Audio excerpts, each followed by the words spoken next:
और इसके अंतर्गत अपने पढ़ रहे थे अशोक को।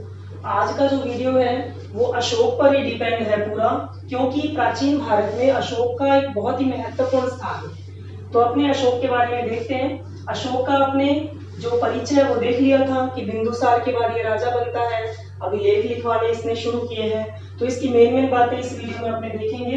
एक तो कलिंग युद्ध,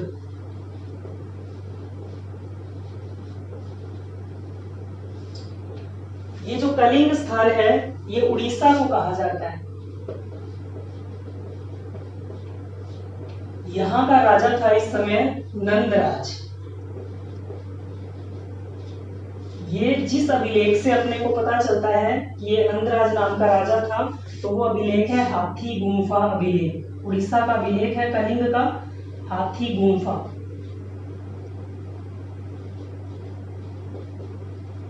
इस अभिलेख में जानकारी मिलती है कि यहाँ नंदराज नाम का राजा था जिस समय ये कलिंग का युद्ध हुआ है। तो कलिंग युद्ध के कारण क्या थे? एक तो ये था कि कलिंग हाथियों के लिए प्रसिद्ध था।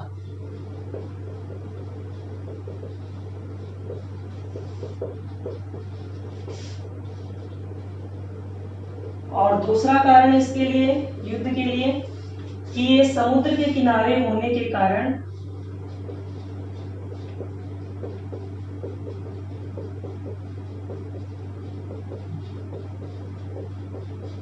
व्यापार के लिए प्रसिद्ध था। तो कोई भी राजा इस पर अधिकार करना चाहेगा, इसलिए अशोक ने यहाँ आक्रमण किया है। अब अपने देखते हैं कि ये युद्ध कब हुआ था। ये युद्ध हुआ था 261 ईस्वी पूर्व में। एक तो अपने को ऐसे सन याद रखना है, और एक इसमें ये बात ध्यान रखनी है कि अशोक के राज्याभिषेक के 8वें वर्ष,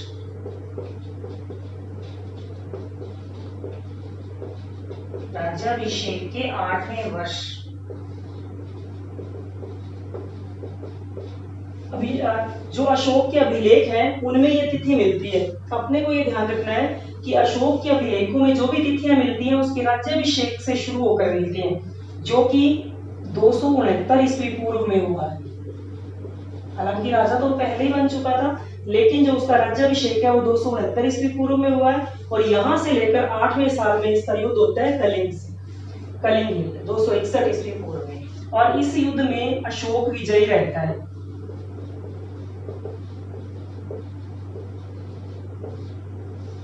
और कलिंग को मौर्य साम्राज्य का 5वां प्रांत बना दिया जाता है।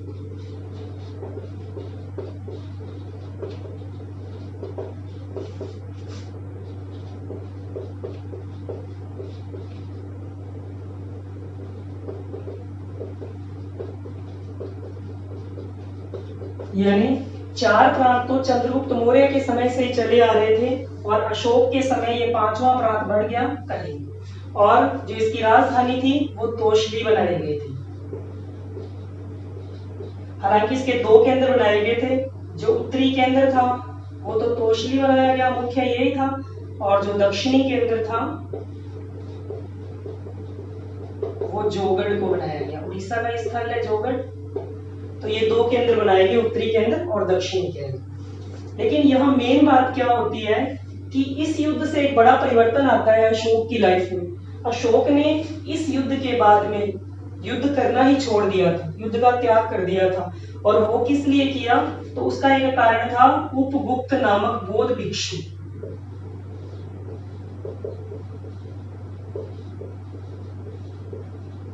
ये उपगुप्त नाम का जो बौद्ध भिक्षु था, ये इसको उस युद्ध के जो मैदान था, कलिंग युद्ध का जो मैदान था, उसमें लेकर जाता है।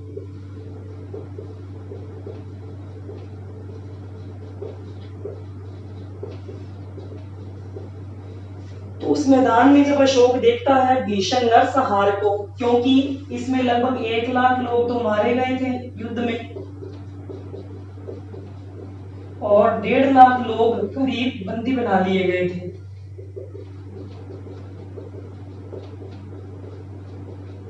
तो इस भीषण नरसंहार को देखकर अशोक का मन द्रवित हो गया था। इसलिए अशोक ने जो भेरी घोष यानी युद्ध की जो घोषणा होती है उसको कहा जाता है भेरी घोष। इसको तो त्याग दिया, युद्ध को त्याग दिया और धम्म घोष को अपना लिया था। ये अपने आगे डिटेल से देखेंगे क्या है धम्म घोष।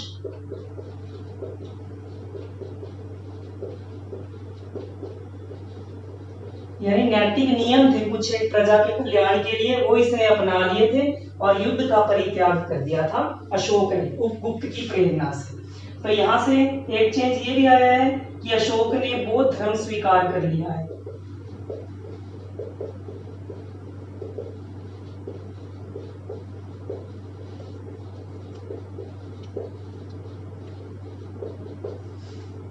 ये जो युद्ध है इसकी जानकारी अशोक के अभिलेखों में मिलती है और ये पूछा जाता है कि उसके कौन से अभिलेख में मिलती है, तो अशोक के 13वें शिलालेख में।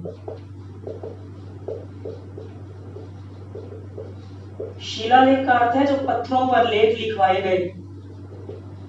ये 14 शिलालेख हैं जो 10 अलग अलग स्थानों पर मिले हैं और जो 13वां शिलालेख है हर जगह ये 14 शिलालेख लिखे हुए हैं 10 जगह पर, और उसमें जो 13वां शिलालेख है उसके अंदर ये कलिंग युद्ध की जानकारी मिलती है।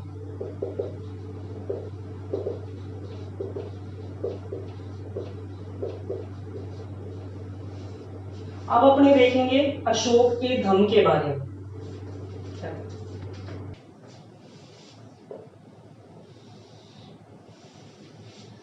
अब अपने देख रहे हैं अशोक का धम्म, जो अपने बात की थी कि कलिंग के युद्ध के बाद उसने धम्म घोष को अपना लिया था। तो ये धम्म घोष क्या था? अशोक के धम्म की परिभाषा जो मिलती है वो इसके दूसरे स्तंभ लेख में मिलती है।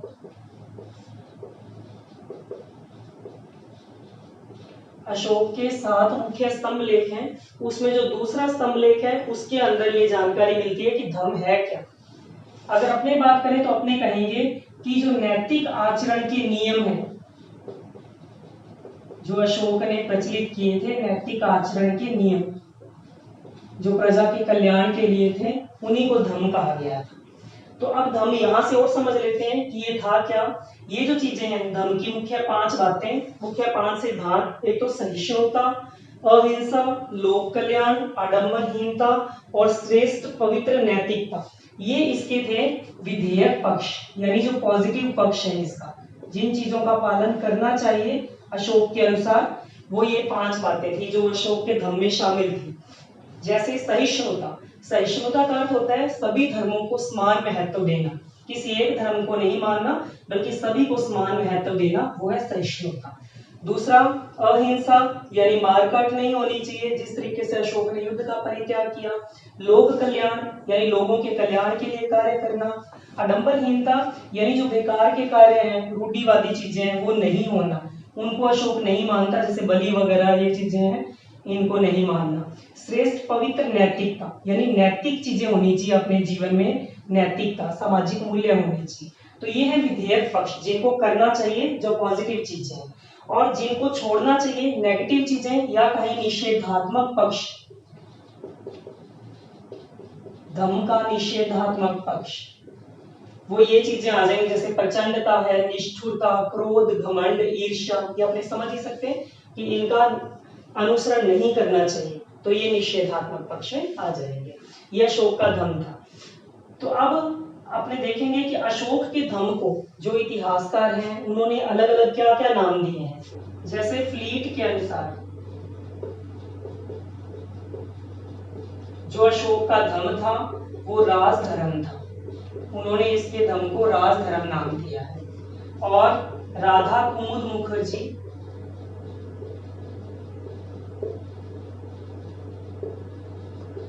उन्होंने अशोक के धम्म को सार्वभौम धर्म नाम दिया है। उन्होंने कहा कि ये सार्वभौम धर्म था। और डी.आर. भंडारकर ने इसे उपासक बौद्ध धर्म नाम दिया है।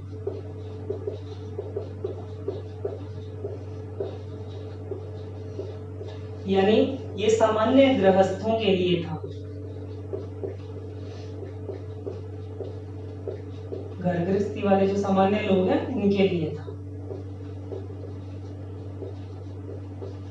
तो ये जो है ये सबसे ज्यादा संतोषजनक माना जाता है, सही माना जाता है।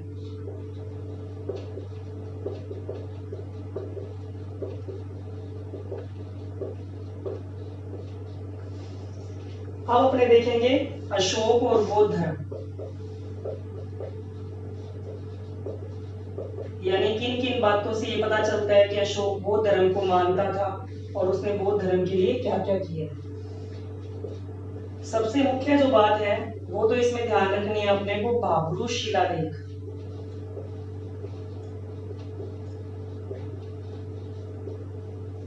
जो अशोक से संबंधित है, और ये अभिलेख राजस्थान से प्राप्त हुआ है, राजस्थान के विराट नगर से या कहें बैराट से। ये जो स्थल है ये जयपुर और इसके आसपास का प्रदेश है।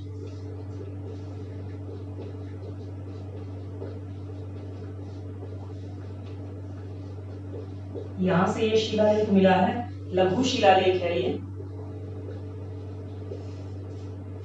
भाब्रू शिलालेख। तो इसमें पता चलता है कि अशोक बुद्ध धम्म और संघ में आस्था रखता है, ऐसा इसमें लिखा मिलता है।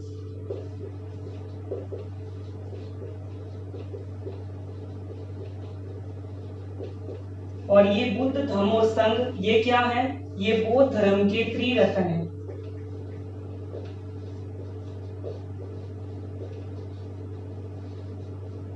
तो इसमें आस्था है अशोक की, ऐसे अपने को पता चलता है भाब्रू शिलालेख से। और दूसरी बात जो इसकी बौद्ध धर्म से संबंधित है वो ये कि इसने गया या कहें बोध गया,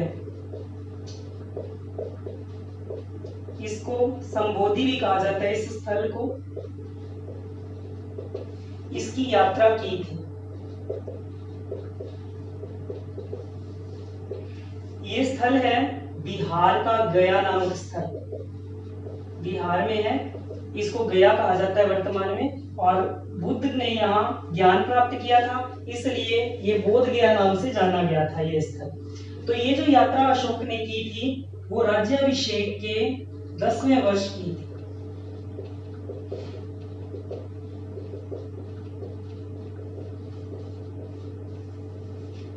और नेपाल में एक जगह है निगलीवा, यहाँ जो पौराणिक बुद्ध हैं, यानी बुद्ध के हर समय अलग अलग अवतार माने गए हैं, तो पुराणों में जो बुद्ध हैं पौराणिक बुद्ध, कनक मुनि ये बुद्ध का अवतार है। तो इनके स्तूप को संवर्धित करवाया था, यानी मरम्मत करवाई थी स्तूप की अशोक ने।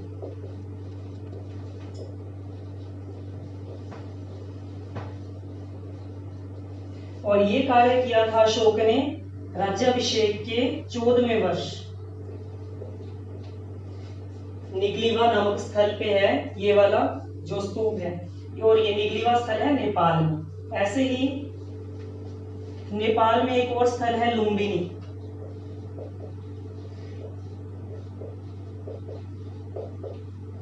ये महात्मा बुद्ध की जन्म स्थली है।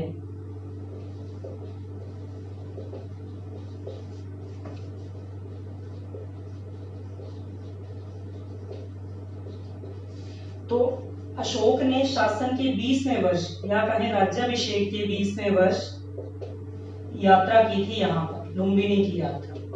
और यहाँ उसने क्या किया था, एक तो धार्मिक कर हटा दिया था। दो प्रकार के कर यहाँ लिए जा रहे थे, धार्मिक कर और राजस्व कर। धार्मिक कर को तो हटा दिया, और जो राजस्व कर था वो 1/6 भाग के स्थान पर घटाकर 1/8 कर दिया। यानी पहले छठा हिस्सा लिया जा रहा था, जितना उत्पादन हो रहा था उसका छठा हिस्सा टैक्स लिया जा रहा था, और वो घटाकर 8वां हिस्सा कर दिया, वो कम कर दिया, और धार्मिक कर को बिल्कुल हटा दिया। तो ये अशोक की बौद्ध धर्म से संबंधित चीजें हैं। एक और इसमें अपने कह सकते हैं उसकी कि उसने तीसरी बौद्ध संगीति बुलाई है।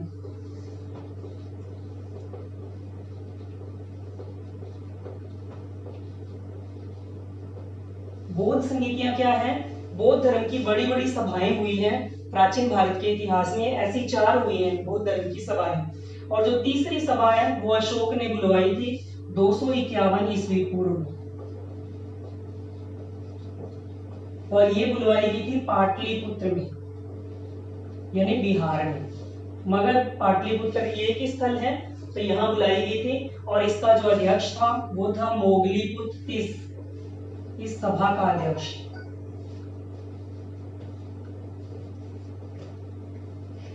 तो ये भी अशोक की बौद्ध धर्म से संबंधित महत्वपूर्ण बात है। तो ये था अशोक और बौद्ध धर्म। तो आज हमने अशोक के बारे में जितनी भी चीजें की हैं, अशोक का धम्म हो, कलिंग युद्ध हो, अथवा अशोक की बौद्ध धर्म से संबंधित चीजें, इसमें प्रत्येक लाइन इंपॉर्टेंट है। इसको अपने अच्छी तरह से याद करना है सभी चीजों को। और अगली वीडियो में अपने देखेंगे मौर्य प्रशासन।